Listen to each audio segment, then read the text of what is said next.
Hello everyone, hope you are all fine. Today our lecture is second order perturbation theory. इससे पहले lecture में हमने first order perturbation theory देखी थी, उसमें हमने फर्स्ट ऑर्डर perturbation थ्योरी निकाली थी और फर्स्ट ऑर्डर वेवलेंथ निकाली थी। आज हम first order energy second order energy perturbation theory देखेंगे कि second order energy perturbation theory क्या होती है। We know that the second order lambda square is given by, हमने फर्स्ट ऑर्डर परटर्बेशन थ्योरी में लैम्डा 1 की वैल्यू भी निकाली थी, लैम्डा स्क्वायर की वैल्यू भी निकाली थी और लैम्डा 0 की वैल्यू भी निकाली थी। वो किसके इक्वल होती है वो मैं आपको दिखा देती हूँ कि लैम्डा स्क्वायर किसके इक्वल।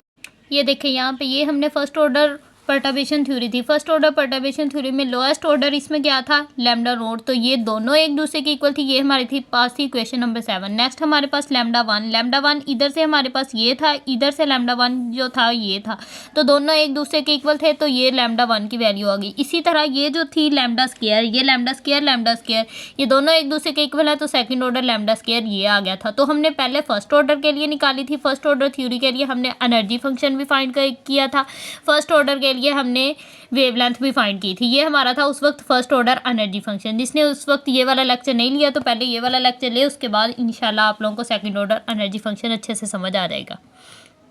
तो ये देखिए हमारे पास लैम्डा स्क्वायर किसके इक्वल है कि H not psi n square plus H prime psi n prime is equal to E n not psi n square plus E n prime psi n prime plus E n square and psi n not.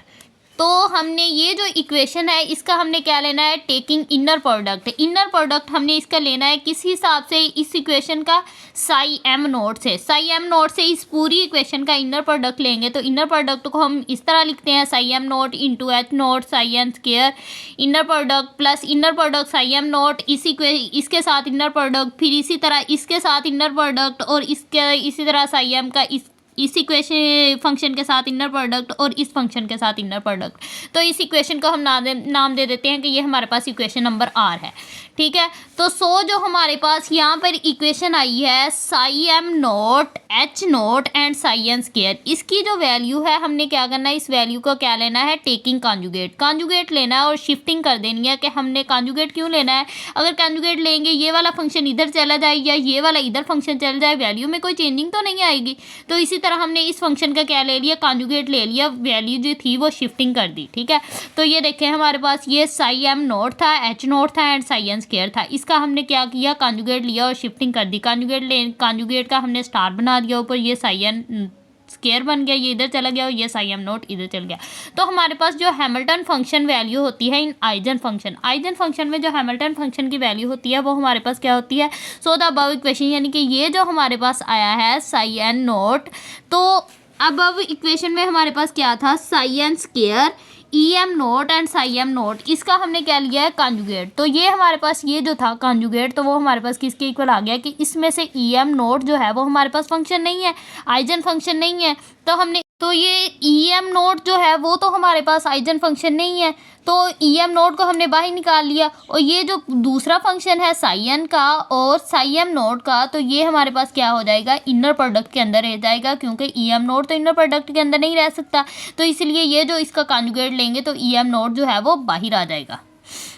देखें जो हमारे पास पीछे value हमने एक equation number are निकाली थी और पीछे ये जो हमने वैल्यू निकाली थी ये वाली psi n square E m not is equal to psi m not and psi m not psi n square, ठीक है। ये वैल्यू जो है इस फंक्शन की वैल्यू हमने किस में पुट कर देनी है, इस इक्वेशन नंबर आर में पुट कर देनी है, जो हमारे पास इक्वेशन नंबर आर है।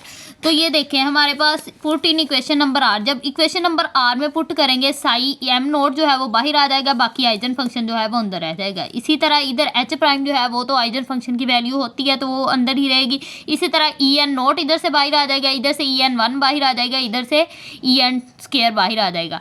तो हमने एज अ फंक्शन एम जो है वो एन, इधर साई एम भी है साई एन भी है, तो क्या हम साई फंक्शन आइजन फंक्शन तो एक ही वैल्यू होती है, तो क्या हम एम को एन के इक्वल पुट कर सकते हैं, कर सकते हैं। तो एम जो है उसको एन के इक्वल पुट कर दें, तो यहाँ पर सारे फंक्शन एन एन आ जाएगा, इधर भी एम की जगह एन आ जाएगा, तो इधर भी एम की जगह एन आ जाएगा, इधर भी एम की जगह एन और इधर भी एम की जगह एन।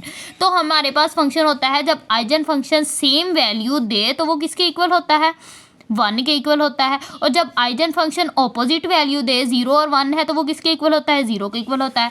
तो इस फंक्शन में वैल्यू पुट कर दें कि हमारे पास जहाँ पर आइजन फंक्शन सेम है वहाँ पर 1 वैल्यू पुट कर दें, यहाँ पर आइजन फंक्शन ऑपोजिट है वहाँ पर 0 वैल्यू पुट कर दें। यहाँ पर देखें अब हमारे पास 0 और 2 है आइजन फंक्शन, तो यहाँ पर हमने वैल्यू क्या पुट कर दी, 0। और यहाँ पर देखें हमारे पास आइजन फंक्शन जो है ये यहाँ पर तो हमारे पास h प्राइम भी है, तो ये तो फंक्शन वैसे ही याद आएगा। इसी तरह यहाँ पे साई n 0 और 2 है तो ये फंक्शन भी 0 हो जाएगा, ये 0 और 1 है तो ये फंक्शन भी 0 हो जाएगा। यहाँ पर सेम वैल्यू है, सेम वैल्यू में क्या आ जाएगा, 1 के इक्वल आ जाएगी। ठीक है, तो en2 यहाँ से en2 किसके इक्वल आ जाएगा, ये जो हमारे पास फंक्शन है ये वाला। ठीक है, ये वाला en2 किसके इक्वल आ जाएगा, इस फंक्शन के इक्वल आ जाएगा। बाकी सारे फंक्शन तो हमारे पास 0 तो ये जो इक्वेशन आई है इसको नाम दे दे कि हमारे पास कोई भी इक्वेशन दे दे, इक्वेशन नंबर आई है ये। ठीक है, तो we know that the value of first order wave equation, first order wave equation में हमारे पास एनर्जी की वैल्यू क्या, वेवलेंथ की वैल्यू क्या आई थी, वेव फंक्शन की वैल्यू क्या थी हमारे पास, psi n 1 summation m does not equal to n psi m not h prime into psi n 0 e n 0 minus e m 0। ये हमारे पास फर्स्ट ऑर्डर फंक्शन में वेव फंक्शन की वैल्यू आई थी। जिसने वो लेक्चर नहीं लिया वो लेक्चर ले ले, क्योंकि ये वैल्यू हमने उस वक्त वहाँ पर प्रूव की थी कि ये वैल्यू कैसे आती है।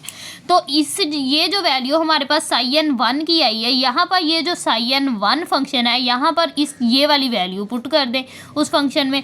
तो इस इक्वेशन में जब हम साई एन 2 साई एन 1 की जगह पर वो वाली वैल्यू पुट करेंगे, उसको आगे नेक्स्ट हम सॉल्व करेंगे। तो en2 इसमें से ये जो समीशन वाला फंक्शन है वो बाहर आ जाएगा, ये वाला m not h prime psi n not over E n not E m prime. तो ये वाला जो फंक्शन है ये इस इतने से फंक्शन के साथ इनर प्रोडक्ट बना रहा है।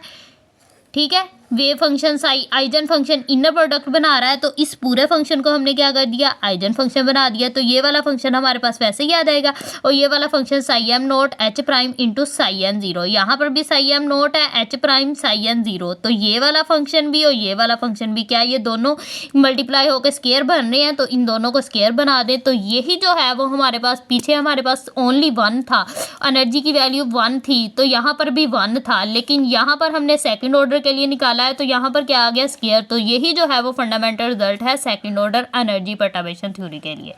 तो यहाँ तक हमारा आज का लेक्चर कंप्लीट हुआ। नेक्स्ट हम करेंगे सेकंड ऑर्डर वेव फंक्शन इसकी निकालेंगे परटर्बेशन थ्योरी की।